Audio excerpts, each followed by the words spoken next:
Hello mga Lods, isang mapagpalang araw nga naman sa inyong lahat. Lods po, ayan, kung bago ka pa lamang sa ating channel mga Lods ay palike na lamang po naman ang ating video, at nang sa ganun ay maabisyuhan kayo sa mga susunod pa nating mga video. Ayan, sa video nga natin po mga Lods ay ating nakikita, ay ating ipinapakita yung ating pag-finish o pagtapos sa ating hinukay na purpose water tank mga Lods. Ayan, ito yung tinatawag natin na underground water tank. Yan, ito mga Lods yung mga malalaking tangke ng tubig na nasa ilalim na mga building. Ayan, makalipas nga mga Lods yung ilang mahahabang mga linggo ng paghuhukay ay ngayon ay matatapos na rin mga Lods itong ating water tank na hinukay.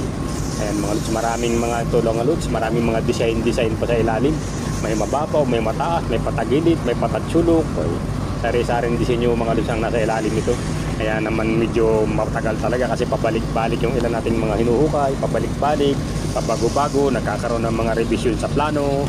Kaya naman medyo natagalan tayo, pero sa pangkalahatan okay na Lods, pinipilis na natin, sinasaid na lamang yung mga naiwang lupa, may kunting trimming, at pagkatapos yan mga Lods ay tapos na ang ating water tank na hukay. Ayan, kung nakarating nga kayo sa bagong ito ng ating video mga Lods ay maraming salamat sa inyong panunood. Ayan, pa-like and share na lamang sa ating po namang video. Ayan, ano man ang inyong ginagawa mga Lods ay palagi sana kayo mag-iingat at lagi kayong hihingi ng gabay sa ating puong may kapal na nasa itaas mga Lods. Ayan, ang ating excavated underground water tank ay tapos na. Ayan, salamat sa panunood.